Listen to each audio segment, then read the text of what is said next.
Hey, good morning, everybody. Hope we're all doing well. Um, in the quiz last week, we presented a scenario, asked you to watch it and determine what you thought it was. And in the end, we said if you were thinking some sort of stalling, you were on the right path. So what I kind of want to do today was share that scenario and then go over a little bit about what stalling is, how we determine it, how we can effectively use it to keep our games fair and fun for our players. So, in the clip that we shared, there was about 3 minutes 36 remaining in a game. The white team was up by 2 goals. White had just won a face-off after red had scored a goal, and they called timeout. So this is the restart, and I just want to play the whole thing one more time for you. I know it's a little long, but I think it kind of proves the point I'm going to try to make. So let's take a look.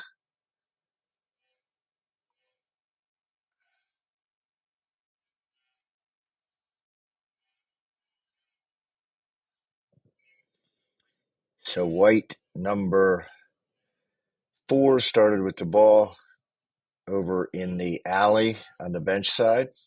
Remember, there's about 3:36 remaining. So every once in a while, you will see where the clock is.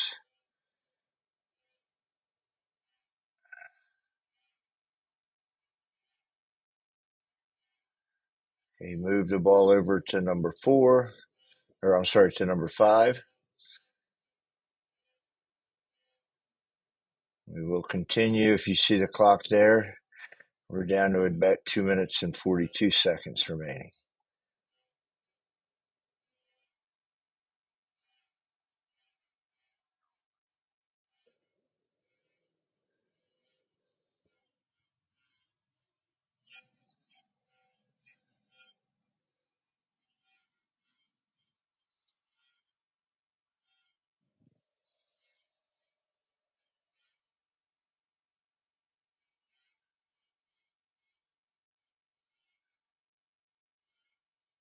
Okay, they passed it off to number 7.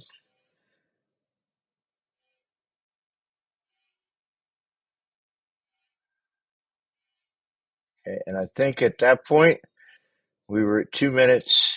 They put in the mandatory stall warning, and White called a second timeout. So let's continue, and let's talk a little bit about what is stalling. So if you look in your rule book, Rule 610, Article 1, it shall be the responsibility of the team in possession to attack the goal at any point in the game. Okay, the object of boys lacrosse is to score goals, right? You want to work on offense, score goals. The defense tries to prevent you from scoring those goals. And in the end, the team that scores the most goals wins. So we always want to see our teams at least making some effort to attack the goal when they're in possession. Okay. Everybody runs a little bit different offense. Everybody has a little bit different approach to the game. So stalling becomes a judgment call. Okay. So we're looking to see is team A, they're not attacking the goal or risking the ball. Okay. They're standing in some place that the defense doesn't want to get that far away from the goal. They're not required by rule. So there's no risk of the ball. Team A makes some change to their approach to defense, makes a change to their approach to the offense. All right. And with this, we need to kind of look in the beginning of the game. What is their approach to offense? Are they quick to set up and score as soon as they get the ball cleared and in their offensive zone, or do they take a more deliberate approach? Do they sub? Do they get the right people in? We do want to, especially as the referee on a crew, look at the early few offenses. Okay. Also, with that, did the defense change their approach, causing Team A's change? So did all of a sudden Team B on defense switch from a heavy man-to-man to a zone defense, requiring Team A to take a look, figure out, come up with a new approach? That may negate the need for stalling. Kind of what Team B did by changing may have had that effect. Is it getting late in the game and all of a sudden Team A is just, as we would say, taking the air out of the ball? Do they all of a sudden go to the old Dean Smith four corners? Are they just kind of passing the ball around, not really trying to move anybody towards the goal? Um, And then some other things to look at. Is the defense playing the ball inside the box above GLE? So in order for us to determine that a team is stalling, if they're keeping the ball in the box, but the defense is not making any effort to play them, so they're allowing them just to throw it around in the top of the box or kind of throw it four corners, and they're not making any approach or attempt to get the ball, we're not going to consider that stalling. Okay. But if Team A is holding the ball anywhere outside the offensive box or they're just standing below GLE, the defense does not have to go down there and play. They're not obligated to go down there and play the ball outside the box or below GLE. So if the team on offense all of a sudden just says, hey, we're just going to hold the ball down here and not move it, or we're going to pass it back and forth behind the goal, and nobody's playing them, at some point we're going to look at that as stalling. And we also want to make sure that we don't penalize Team A when Team B is playing very good defense. Is Team A trying to run their offense, or are they trying to attack their goal, but Team B is just playing such strong defense, or they've put a shutoff play and taken out a key part and confused the offense, and they're trying to get it together. So those are all things we need to be thinking about. There also has to be an intent to stall. Okay, just bad lacrosse is not stalling. If the ball's on the ground a lot, if they can't throw and catch, they can't even get into an offensive set, that's not stalling. There's no intent there to stall. They just are struggling to play the game, struggling with the basic skills of the game. Okay. And then also Team A just can't figure out the defense. Okay. If they're attempting to attack the goal, they're cutting people towards the goal. They're attempting to move around. They're attempting, to draw and dump, those kind of things. We may not look at that as stalling. Is it a zone defense? Is it some kind of special shutoff defense where they take a player and they try and eliminate an offensive player from the offensive set, confusing the offense, forcing them, to change? They may not be intending to stall. They just may be trying to figure out what's going on. And they need that opportunity to adjust. So we don't want to penalize Team A when Team B is playing good defense or comes up with a good or different strategy. All right. Determining stalling kind of starts in your pregame. Every good pregame just says a little bit about what's going on. Hey, is there a chance of stalling in this game? What do we know about these teams? What do we know about how they approach offense? What do we know about their defense? Is the offense very deliberate? Does the defense tend to sink into a zone? Often, if a team plays a lot of zone defense, they're also going to be very deliberate, and probably their goal is to limit the other team's chances to have the ball. At some point, we could have to think about stalling. In our pregame, how are you as a crew going to determine stalling? Who makes that decision? How is it communicated? Okay. When we put in the keep it in, where are we going to start it? How are we going to do it? And then during the coaches pregame, coaches are going to tell you different things. One question coaches often ask is, hey, how do you determine stalling? And don't come up with some big philosophical answer. Definitely don't give them a time. There's no shot clock in NFHS rules.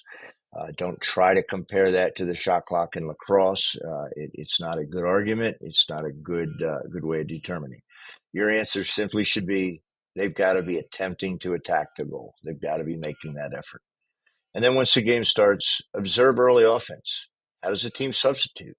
Are they quick to the goal? Are they deliberate? Do they do some things before they get into their set, figure out what the defense is doing, that kind of stuff? If that's what they do, that's what they do. And they should be allowed to do that the entire game. Don't just all of a sudden decide it's stalling because it's the fourth quarter, but they're doing the same exact thing they did in the first quarter. One thing to always look for, you have a close game in the fourth quarter and the leading team takes a timeout. Very similar to the example we had in the beginning. That should be something that gets your spidey senses going, gets your radar up. Hey, all of a sudden now they're winning by 2 and there's 4 minutes to go in the game and they've called a timeout. A good coach is going to come up with some way, to try to hold the ball and prevent the other team from getting it a little bit, and look for just a perfect opportunity. Okay. So when they come out of the timeout, is their strategy suddenly changed? In the example, absolutely. And we'll see in a minute a couple of whites early offenses and just see how much that running away from the defense changed that strategy. And, if there's a sudden and quick change in strategy and an intent not to attack the goal, we want to be quick with the get it in, keep it in. Okay, we want to be fair. All right, so with that, let's talk. Get it in, keep it in. Okay, that's our stall warning. Okay, we want to be, whenever we put it in, we want to be loud and clear with our signal and verbal. And we want everybody on our crew to mimic and repeat. All right. And remember, we're not going to set a trap. So if we're putting in a regular stall warning, not in the last 2 minutes of the game, but at some point in the game, we decide the team is stalling and we're going to put them on the get it in, keep it in. The best place is when they get behind. Often when a team gets behind the goal to X, they'll stop for a second. That's the perfect time. Give them a chance to know you put it in. Or if they're standing, 10 yards or so outside the box, put it in. Also, make a lot of noise like you're getting ready. Good coaches will know you're getting ready, and they'll get the team in a spot where they're not just going to run through the box as soon as you put the stall warning in. We just want to make sure they have plenty of time to know that stall warning is in and be able to react to it. All right. And just for a reminder, once the offense, if you're going to put the get it in, keep it in, they're on their offensive half of the field. Once you put it in, if they're out of the box, they've got 10 seconds with a visual chop count to get the ball in the box. And then once it's in the box, they must keep it in the box. And you're going to yell, keep it in, and make a signal very similar to that with your one arm pointing downfield. So you always want to be pointing in the direction that they should be attacking. Okay. If once it's in, the offense causes the ball to leave the box, whether it's loose or in possession, it's an immediate whistle and a legal procedure. Give the ball to the defense, unless the defense causes the loose ball to leave the box. They tip a pass. The ball was loose and it comes out off of the defense. Then if the offense recovers it, they have 10 to get it in and they have to keep it in again. And then the ball, if the ball leaves the box, a result of a shot. So if they make a shot and it hits a pipe, it goes out on either sideline, and they retain possession by being closer to that ball on the sideline. They got 10 to get it in to keep it in. Okay. Now, how long does that stall warning stay into effect? Okay, it stays in effect till the offense in possession steps on or out of the box. A loose ball leaves the box that is not the result of a valid shot, okay, or is deflected by the defense, okay. So if it goes out if it goes out off the defense, the stall warning stays in effect. They just have 10 seconds. Okay. The stall warning ends. Okay. That get it in, keep it in. Not during the last 2 minutes, but any other time. A valid shot. So a shot above GLE hits the keeper, the keeper's cross, or anywhere on the front frame of the goal. A goal is scored.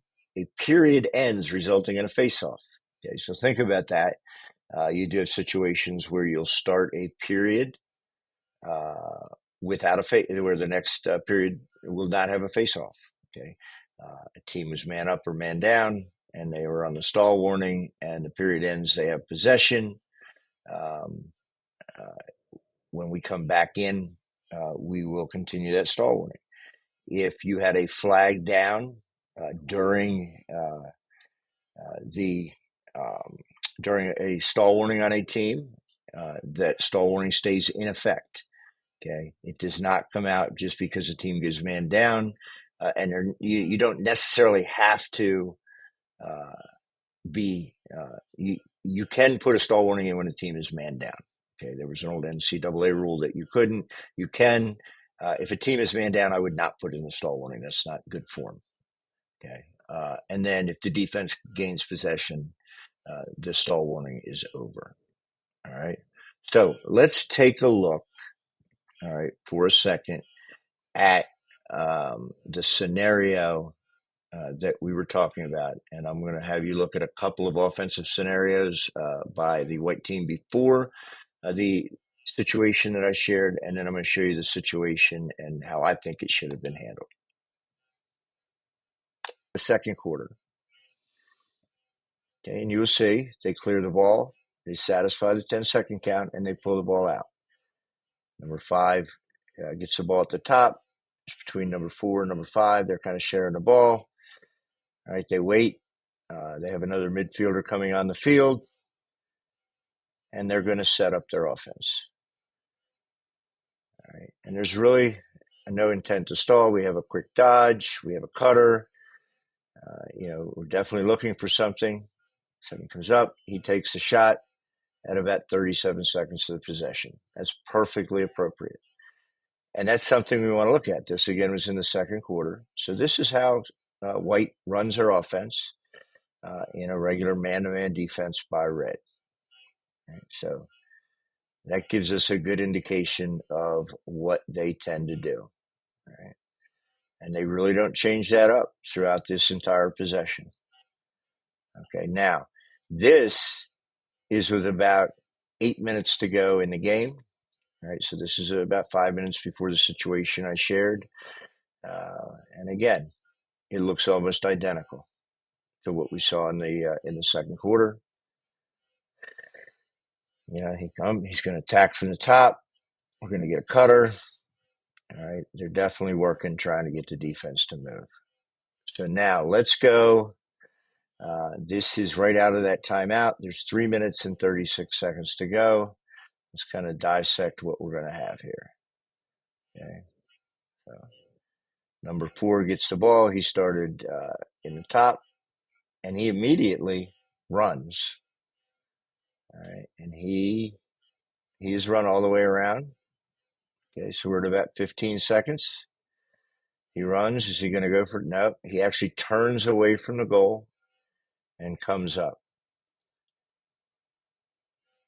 Right here, at about 26 seconds, he gives the ball to number 5. This would have been probably your best time, if you were aware, to put in a stall warning. It's obvious they've completely changed what they're doing. It's pretty obvious what he's doing. He's taking the air out of the ball with about 3.5 minutes to go. Kind of hoping, I think, that he doesn't get a stall warning until the required 2-minute warning.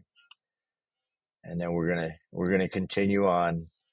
All right, 5 runs with the ball, 35, 37. Okay, now if we hadn't put in the stall warning already, as soon as he comes here, once he gets behind here, there's another good opportunity. That's 45 seconds. That means that they're going to be on the stall warning for about 45 seconds before the automatic stall warning. Okay. Either of those places, that 30 or that 45, would have been appropriate. And this crew, and we talked about it, what would have been appropriate is during that timeout, probably to say, wow, it's a close game, timeout. Let's really watch and see what they do here for stalling. That kind of is a lacrosse IQ thing. But that timeout with 3.5 minutes with a 2-goal lead, they may or may not have come out and stall. Different coaches have different philosophies. Some, with a 2-goal lead, they want to come out and score another goal and feel that, that would be the dagger and they'll finish it. Other teams will come out with 4 or 5 minutes to go and try to sit on a lead. And it's kind of our job, because the way the rules are, to take a look at that and make sure we're making the game fair and not allowing a team to just hold the ball like White did here. So if you have any questions, call. We're going to take one more second to look at the last 2 minutes. Thank you very much. All right, real quick, just as a reminder, okay, we've talked so far about, judgment stall warnings. In the last 2 minutes, if a team is leading by 4 goals or less, it's an automatic stall warning or get it in, keep it in. And again, we're going to be very loud, clear, signal, and verbal. Everybody mimics and repeats, echoes it. And, when you get to about 3 minutes, remind the coaches, hey, when we get to 2 minutes, White's going to have to keep it in. That gives the coach the chance to remember that. If he wants to call a timeout and set it up and not feel like he's trapped or something, it's always good to do. And again, that's why down here it says listen for timeout when these situations are getting close, or if a team has the ball on a get it in, keep it in, and they feel like they're about to lose possession, the coach may call a timeout. All right. And then again, if the offense causes the ball to leave the box, looser in possession, we're going to blow the whistle and give the ball to the defense. That is only unless the defense causes the ball to leave the box.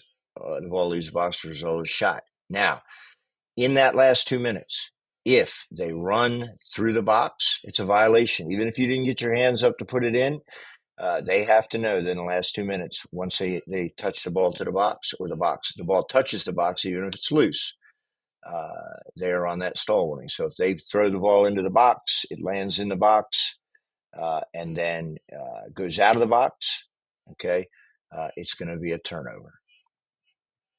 Right? That's it for stalling. If you have questions, please make sure you call and ask. I appreciate you taking the time to watch this.